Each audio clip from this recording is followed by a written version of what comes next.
Thanks for your time. The government said Pleasure. they would deliver, the first bill to Parliament would be the HEX reduction, and they've done it. Do they deserve a tick for that? Well, what are they doing for tradies? Well, if they want to build 1.2 million homes, what are they actually doing for those people who don't go to university? Now, university students will out-earn somebody who hasn't been to university on average. And look, good luck to Labor. They've put that in, they've passed it. But they also... Had a mandate too. Well, but it also went through the House of Representatives without anybody being able to speak on it. Now they've been giving their own members 10-minute statements, and not necessarily speaking as second reading speeches on the legislation. So they haven't given their own members the opportunity to speak as part of the legislative process. If we had done that, they would have said, oh, you're not allowing democracy to flow. So there's a lot about Labor that often the average punter doesn't actually quite see. But look, it's passed through. This will be a relief for so many young Australians. It outweighs... It's interesting the coalition didn't...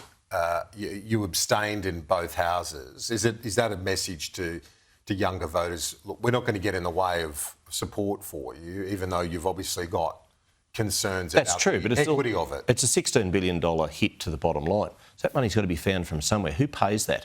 Ultimately, that bill gets paid by all taxpayers. A lot of those taxpayers won't benefit from it. And a lot of those taxpayers are tradies. And we've just seen figures released today where the construction sector is in freefall. We've got so many building firms just gone belly up in the past 12 months, a record number.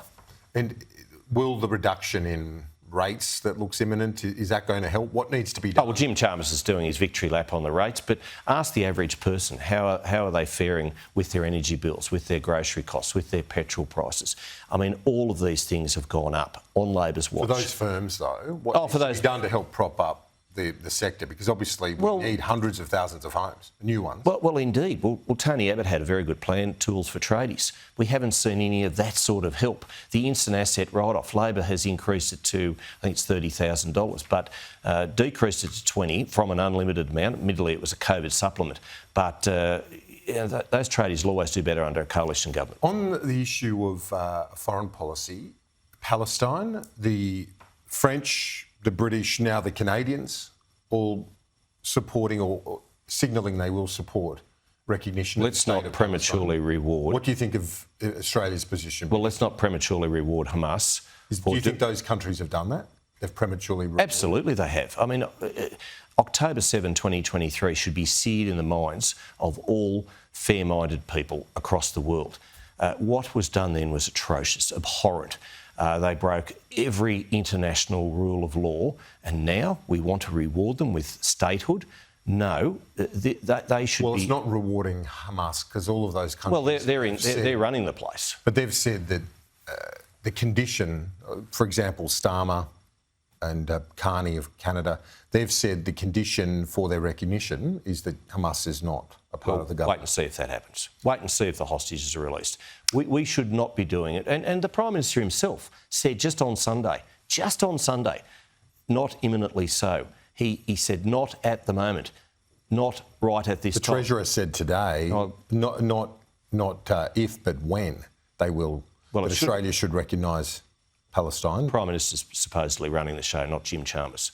I mean, Jim might think he is. From Logan to the Lodge, he certainly wants that. But let's not let Jim get too far ahead too quickly.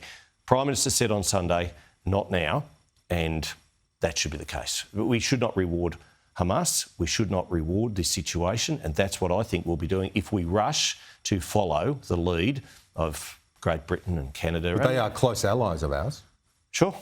And often we've seen the government coordinate and on difficult foreign policy make announcements alongside the British, the Canadians, the Kiwis.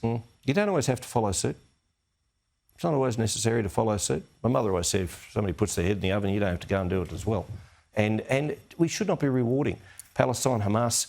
They're still run by a terrorist organisation. Let's be brutally honest. And what they did in October 2023 should never be forgotten, and certainly it's not that long ago. Michael McCormack, thanks. We'll catch you next week. Thanks, Kieran. Look forward to it. Appreciate it.